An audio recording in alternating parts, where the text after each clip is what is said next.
a happy Monday, everyone out there. Hello to wherever you are. Hope all is well. Hope you had a great weekend. Welcome to Pugsley's Pit. I'm Sean Pugsley Martin asking you the question, where else would you rather be than right here, right now? Big day in the sports world. Before I get to that, a quick introduction. My name's Sean Martin. I'm a freelance sports writer for the Albany Times-Union here in New York. 7 inches of lovely snow dumped on us, and that becomes relevant when I bring our guest in here in just a minute. But anyway, a freelance sports writer for the Times-Union, big time sports enthusiast. I'm a homer for my teams. That's the way it goes. Can also be found as co-host of M&M Across the Board on a weekly basis with my good friends Ashley and Eric. You can follow the show on Twitter at Pugsley's Pit and taking the podcast on YouTube, Apple, and Spotify. On today's show, and I hope it turns into a positive day, MLB, the labor deadline, the owners imposed it. Is it a threat or is it real? If there's no agreement, they're going to start canceling regular season games. Just heard a short time ago they're now talking about that they're ready to wipe out the first month of the year, which is enough to piss you off. So as we wait for that labor agreement, everybody can start holding their breath right now. Go ahead, Nexel. It ain't going to happen. We're going to bring in our guest now, BallNine.com creator Chris Vitali, to discuss the labor issues. Rob Manfred, big fan, I think, maybe not. And of course, the awesomeness that is BallNine.com. Chris, welcome to the pit. How are you? Good, Sean. How you doing, man? I'm doing all right. I mentioned the snow. Chris is in Palm Springs, ready to go golfing. So I am. I'm friggin' jealous. But hey, look at the coincidence that we lined you up today, and then the deadline, and getting updates off Twitter is not really positive. Yeah. What are your thoughts on this labor deal? Lack thereof, a labor deal. Or lack thereof.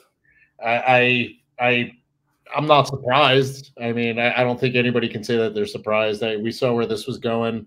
The owners locked out the players, and this is on. I mean, there's plenty of blame to go around on both sides. I mean, I know a lot of people are more pro player, as am I, but I mean, you know what? They're not blameless either. It's a sad day that we're staring down the barrel of another shortened season. It's not good for the game. It's not good for bringing younger people into the game, which has been a problem for years. They're really doing a number on what was, America's pastime. Manfred's really doing a hell of a job, Sean. Yeah, I'll tell you what. Last October, I just told myself you're going to have a nuclear win. Not going to have a season this year, and anything above that's a win. Yeah. But it's just these labor stuff. They just drive me crazy. I have dents on my head. It's just, it's like you go back to the 2020, the COVID year. I mean, these two groups dislike and distrust each other so much. They had trouble coming together for a 60-game season, 60 games, 48. Who's going to pay who? That's insane. At a time the country was crying out for it. Look, there's bigger things going on in the world right now, unfortunately, but still, why can't you get together? Are they just so stubborn? Is it the owners are so disconnected? I'm not for the owners, not for the players. I'm for the fans. Okay. Of course. Me too. And in here. But the owners come off as being disconnected, and this threat ended today. My concern is it shuts down talks for a while, because if they cancel X number of games, where's the motivation for the players? Because that's, according to the owners, those games aren't coming back, and neither's the pay. I agree, and I mean it's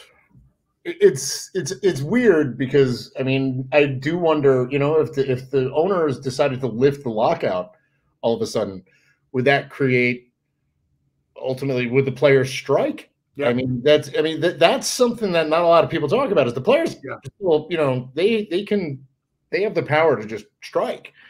Yep. And like you just said, to your point of we're 2 years removed from a 60-game shortened season. I don't know if baseball is going to be able to survive another shortened season. And it's, I mean, and they've already done a number on 42 minor league teams. Oh yeah, gone. Yep. So I mean, that's 42 cities that are basically screwed. People that depended on that income, and I mean, that's who's getting really screwed here. I mean, the people that people that work in stadiums, whether it's part-time, whether it's, anything like that. I mean, that depend on that income. They're really hosing more than just the fans, and they don't seem to care, and they don't seem to have any empathy towards the fans. Sorry about that. Yeah, that's fine. Yeah. And that's a really, really, really bad place for the game to be.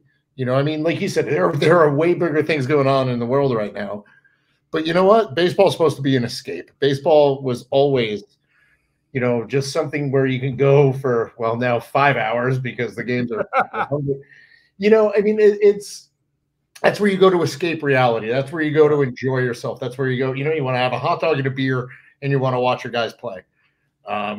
And that's just taken away. And, you see what these other sports are doing. Look at what the NFL did with their playoffs and the Super Bowl. I mean, great product. They know how to market it. They know exactly what they're doing. And Manfred and company and the lords of baseball just seem to have their heads in the sand. They got me so frazzled, I'm hitting wrong background button on the podcast. Yeah, my town is one of the ones. We had the rookie A-ball Astros minor league team here for years. I think that's where they learned how to cheat. They took it away last year. We got a Frontier League team. Now, you know what? Baseball's baseball in its purest form. Great little ballpark. What's that? You have a Frontier League team there? Yeah. They started last year. I didn't know that. They came in, once the Tri-City Valley Cats is the name. Sure. Oh, okay. All right. Okay. Sorry. I didn't realize they were in the Frontier League.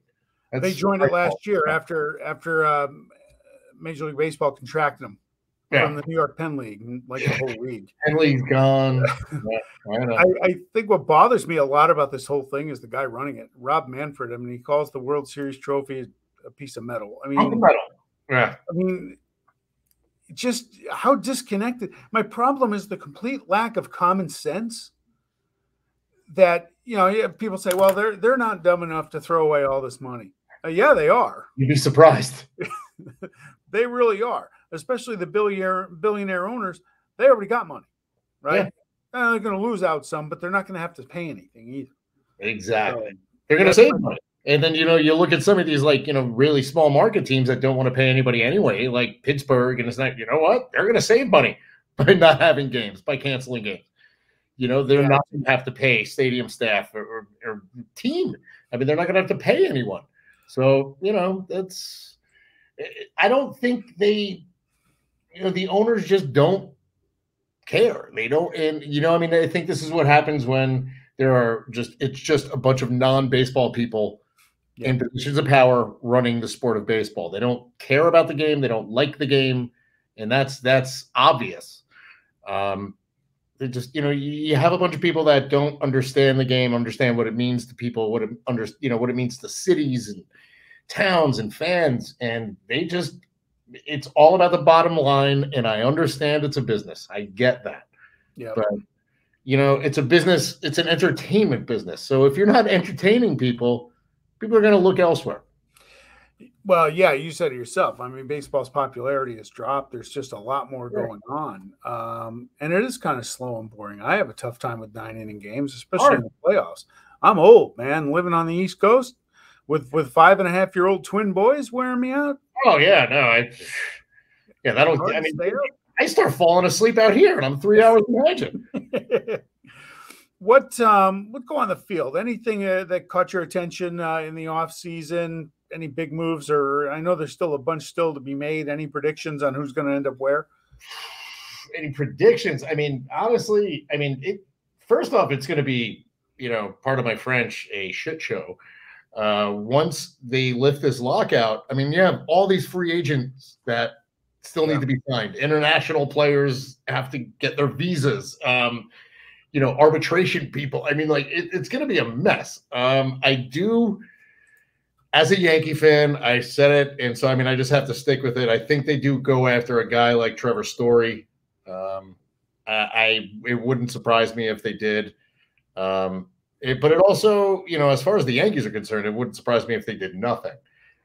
They're another. How do you sell that? You mentioned the owners and the bottom line. How is it a Yankee fan? Hal Steinbrenner seems to be more concerned with that P&L statement than he does. Yeah. I mean, it's a different world of Yankee baseball. I can tell you that. I mean, it's definitely it's not the same thing where they're just throwing money at everyone. And again, this comes down to Cashman and how the team is run. It's not the days of Gene Michael and Bob Watson running this team.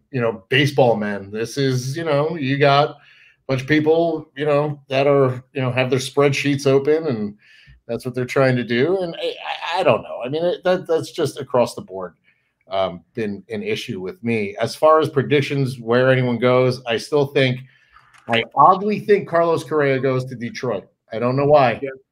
Good. But I think he's got Hinch there. I think they're willing to spend a little money. Miguel Cabrera is going to retire soon. They need a big name in there. I'd keep an eye on that. What about Matt Olson? I've heard possibly Atlanta to replace Freddie Freeman. Again, it's going to depend on what happens to Freeman. I mean, I love Freddie Freeman. I mean, if the Yankees were going to go after anyone, I would prefer it to be Freddie Freeman. He's perfect type of guy. He's a leader. He's great bat. I think his bat would play well in Yankee Stadium. Plus, solid defensive first baseman, which they haven't had for a while. I mean, like I don't really hate Luke Voit or anything, but I mean, he's kind of got hands of stone. Yeah, a little bit. You need a slick fielding first baseman. And I love Olson. I mean, you have your A's shirt on. Keep him in Oakland. I think you should stay in Oakland. Stay in Oakland. I mean, are they going to pay him? That's the thing. I mean, that as well as anybody, as an A's fan, I mean, it's literally Moneyball. I mean, it goes back to what I've always said about John Fisher. He's a billionaire who treats his organization like a thousandaire. Exactly. Okay? It drives me nuts. Any thoughts on the stadium going on up there? I may have a guest coming in a couple of weeks that wants the team in Oakland, but not at Howard Terminal. They want him at the existing sites. I'm looking forward to that. I mean, from the renderings that I've seen, and I mean, I'm not going to lie and pretend I know anything about the politics behind it. It's crazy, but it seems like it's just kind of sad to me. I mean, I have some buddies that live in Oakland, and they're losing all their teams. I mean, everybody's moving, and Vegas behind me. Yeah, exactly. That one exactly. I mean, and it's. Honestly, I think the Raiders, if they were going to move the Raiders, which I know football kind of off subject here, but I think they should have moved the Raiders to LA, maybe move the Chargers out to Vegas. Seriously, because nobody cares about the Chargers here. Really? No, they have 7 fans. Come on. They have 7. 7.5. But yeah. But I mean, like it's LA is, it's a Rams town, and it's still a Raider town, even more so than the Rams.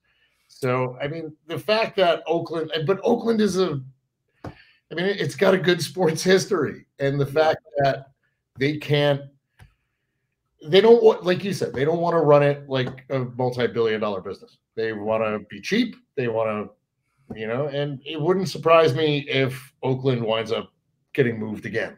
The Athletics have been moved. They've Philly, Kansas City, Oakland. What's next? Where are they going to go?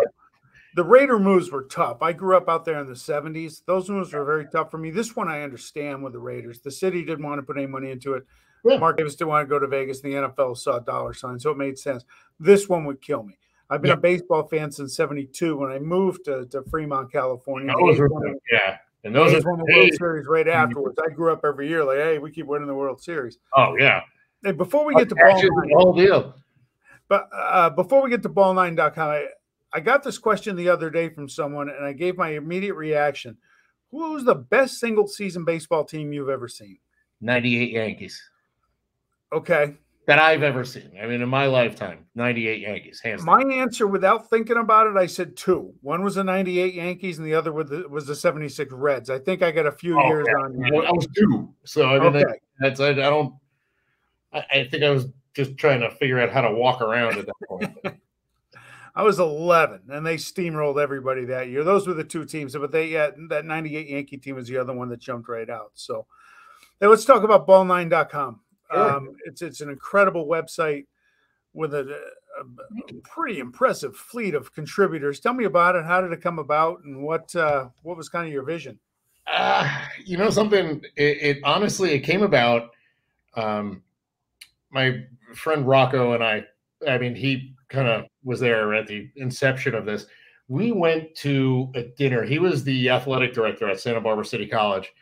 And one day, randomly, he just called me. It was like a Saturday. He's like, "Hey, man, you want to go to a baseball dinner tonight?" I was like, "Okay, sure. Why not?"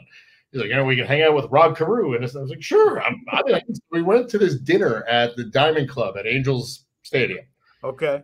And it was all retired players. Like Bobby Grich was hosting the thing. And I mean, I'm sitting next to Dennis Lamp, and, the old reliever. And, Tommy Davis is sitting there. I'm back to back sitting with Rod Carew.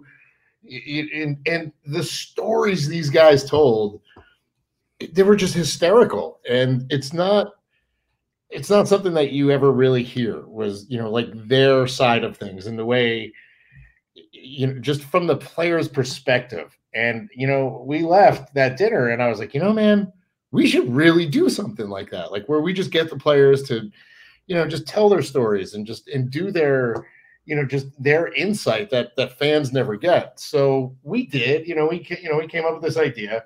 I hired a kid. He's a minor league pitcher. And COVID was happening. So I wanted to, see if I could find a kid that needed some money in the minor leagues. Sure. That wasn't playing because COVID. And I hired this kid, Josh Heshka. He's a submarine pitcher in the Mets organization who also has a computer science degree from Johns Hopkins. Oh. So he built the original version of the website. We started doing it. And then I just started asking, a couple people, if you want to write something, you want to do this, you want to do that. And all of a sudden, everyone started kind of flocking to it because they like the idea. They like the idea that we tell the stories brutally honestly. Yeah, maybe to a fault sometimes. But the player's perspective really means a lot more than just a bunch of talking heads. And that's just something I wanted to, that I just wanted to get out there. And now it's just, now I'm screwed. Now it's just it's kind of steamrolling. You got Kevin Kernan. Tell us about some of the people that you have contributing for it. You got some pretty big names in the sport of baseball here and the media. Yeah, Kevin Kernan is, obviously he was, with the New York Post for 20 some odd years. And then before that, he was covering the Padres in San Diego. And, Rocco Constantino's an author, he's got a couple books out. Kevin Zerwinski has, he was the historian for minor league baseball for a while. So we have him, and then we got Mike Nelson, who's just like our angry fan. He's angry. That's the whole point, exactly. We have Deb Seymour. We've got a guy named John Carulis who's out of Philly, and then we get a lot of people that just come in and write as well. Like kind of like just they'll do a piece, and it's like professors of history, and it's great. It's really, really great because there's so many different voices. But at heart, everybody's a baseball fan. And really, it just all comes from the point of being a fan and being able to talk to the players and coaches and scouts. And they all trust us. And that's really, that's cool. It's a cool thing to have. So, is it the beauty of baseball? You're talking law professors, and like the romance of baseball is its history. Yeah. And I think that's why everybody goes so nuts with the steroid people and all that stuff. You don't see law professors from LaSalle University talking about the NFL. You know what I mean? Yeah. Is that just part of baseball? Is that the allure? Is that why guys like you and me just get beat up every few years on these labor negotiations and we keep coming back? Yeah. Because, we keep coming back. I think, you just nailed it. And it is. The allure of the game is the romanticism and the history and the nostalgia and the fact that it's been passed down from generation to generation and just the stories and the family and that is, to me, honestly, I think that's being lost right now. These labor disputes don't help. Where the game is doesn't really help. The 3 true outcome thing, It's just it's boring. Let's be honest. I mean, it's boring, and it's not the game where, when I was a kid and like, oh man, there's a double steal or there's a hit and run, and Ricky Henderson's running all over the place, and it's not happening. I mean, like, it's just not happening. And it's a 4-hour game. Everybody's striking out, and it's just not. I understand times change, but I don't know why. I don't know how they're going to get out of that, to be honest. I don't know how they're going to get back to the romanticism, get back to the history of the game. The game was fine for 150 years. There's no reason for it to change dramatically now. If it ain't broke, don't fix it. Exactly. Well, if it ain't broke, Manfred will break it. Manfred. I look at the game. I abhor the shift. Okay. Oh, yeah. The shift is part of it. But how do you tell a team you got to put a couple guys here? To me, you want to get rid of the shift, and it's not going to happen because guys have been taught that a strikeout is as good as a ground out to third or anything else. No, which is not start bunting into the shift or something away from it. Make them come over. Exactly. That's the only way to do it. I mean, you don't need – I mean, Manfred just wants to legislate, make rules and rules. They don't need a rule to ban the shift. Like you said, hit against the shift. Yep. Hit it where they ain't. We Willie Keeler. Willie Keeler. Hit it where they ain't. I mean, you're, and I see so many people like, oh, these guys are throwing so hard. How do you expect them to go the opposite way? These guys are professional hitters. Don't give me that. I mean, a guy like Tony Gwynn, and granted, no, not everybody's Tony Gwynn, but I mean, they would throw everything at him, and he would hit it wherever the hell he wanted. Yeah. I mean, like you have the ability as a hitter. If you are in the major leagues, I'm pretty sure you could poke one through the other way. Yeah, if your focus is go the other way against a shift and you're not so worried about launch angle and exit velocity, analytics has ruined this game. As crazy as that sounds, that's just progress, but it's not helped this game at all because people now overthink it. Yeah. It's insane. It's either a strikeout or a home run. And you're right. I mean, and it's, look, I mean, I have spoken to enough people and guys that have been in the game forever that, they'll take the data and they'll take the numbers and the analytics and use that to their advantage. But it can't just be that is the be all end all of how you construct a roster, how you set a lineup, how you attack a pitcher. I mean, the nuance of the game has completely been lost. And like you said, I mean, it's a strike. It's, like trying to hit it over the shift with a launch angle. Just what? I get kids dig the long ball, but come on, man. I mean, come on. That was a good ad campaign, but it was a great ad. Here's the problem I have, and I think I saw you reference this on Twitter the other day. Baseball's losing out. You got young players, Soto, Tatis, Guerrero.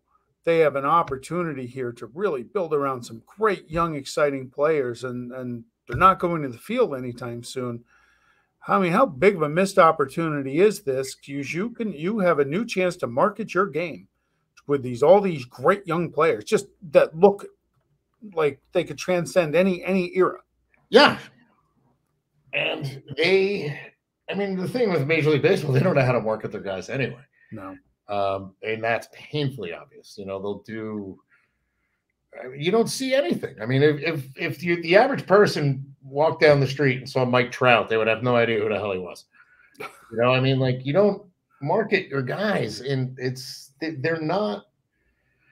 There's just such a complete disconnect with what Major League Baseball is doing and what they. It's like they expect everyone to just bow down to Manfred and what he's putting in place, and they don't market their players. They don't market the game. And they don't. It's really disheartening, And now we're gonna lose games, and it's not getting any better, man. It's not getting any better. No. Hey, quick question: where do you stand on the steroid guys, suspected or guilty going into the Hall of Fame? I'll give you mine first. I was dead set against it until Ortiz got in. Because now, if you're gonna, to me, they're open now. floodgates are open. Now you're being hypocritical if you vote Ortiz and you don't vote for Barry Bonds or whoever else is coming through. That now it becomes a popularity contest. Ortiz made it because the press liked him. Yeah, they loved him. It turns out Bonds didn't because he was a little surly. Same with curmudgeon. Yeah, curmudgeon. I like that better than surly. So are you kind of in the same boat to me now? You got to let him in. The way I look at it is this: if Bud Selig's in there and he let this thing go on, they should just put him in. I mean, that's it to me. I mean, this went on under his nose. You can't tell me he didn't know. He knew what he had to do to save the game after the strike. So I think, it's time. But I mean, again, a lot of these guys, they're off the ballot now. So now it's in the hands of the players and the veterans committees. I think that, you know what? I was going to say, I think they get in, but you never know. You might have some old time players that really got a problem with it. Yeah. So now I'm curious to see what happens there. Yeah, that's true. Curious to see how the veterans committees and those guys look upon these guys. I mean, I think Barry Bonds, I think Roger Clemens. I mean, these guys are Hall of Famers before they started taking it. But I understand why they weren't voted in, but like I said, I'm curious to see what the players do, and coming in with that.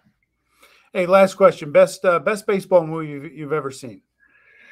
Ooh, man, I am. You know what? I'm a natural guy. Okay. Because my grandmother took me to see that in the theaters when I was a little kid. So again, there's the nostalgia aspect. So I'm a natural guy, although I will watch Major League anytime it's on. Major League is awesome. My favorite's Bull Durham. Oh, great. Yeah, I know. It's like there's so many. Yeah, there's a few. Yeah. There's a few. So that's great. Hey, listen, where can people find you? BallNine.com. What else you got going on? Is that BallNine.com? We've got we're always there. We've got BigFlyGear.com as well for all of your clothing needs. And yeah, we're just we're there. I mean, baseball might not be, but we're here. I'm eyeing up the Lockout 21 tee on your swag shop right now. That one, we sold a couple of canceled Manfred ones too, which I think was pretty I like that one better. Yeah, that one is. I'm not going to get invited to any MLB dinners anytime soon. But that's right. You can go hang out with Ken Rosenthal in either city. Works for me. He's a good guy. It's perfect. Hey, Chris, I really appreciate your time. Thanks a bunch. John, I appreciate it. Thanks for having me on, brother. Really good to speak with you. We'll see you again once the season get going, and go out there and hit them straight with your rented clubs. Yeah, we'll see what happens. As long as I don't fall into water hazard, I'm good. All right, man. Have a great day. Brother. I'll talk to you. Bye now. Thanks, Sean. That is Chris Vitali from BallNine.com. Yeah, like we said, let's just hope and pray that the people at MLB get things going this week. It's just absolutely crazy that you'd have that. You have so many great things going on with the sport. And this stuff just gets in the way. And, you got people that can't stand each other and negotiations. I think that they're negotiating today because they don't want to look bad in the public eye. If there's nothing to talk about, we'll have to see what happens. But anyway, thanks a bunch for joining the show the rest of the week. For those fans here in the 518 area, we have Section 2 hockey championships tomorrow night. Shenandoah against Adirondack, the defending champs. Actually, two teams played in the title last year. Adirondack won it, and Shen's coming off a big 6-2 win last night where their player Nolan Sullivan got the top play on SportsCenter last night for an incredible goal that he had scored last night in the semifinals against Albany Academy. And a follow-up to last week from Josh Sagan being here. ECAC hockey tournament starts this weekend. RPI, team I've been covering a few years now, hosting Dartmouth in a best-of-3 this weekend, and we'll see how that goes as well. So thanks a bunch for joining us here on Pugsley's Pit. We really appreciate your time. Bye now, and have a wonderful, wonderful week.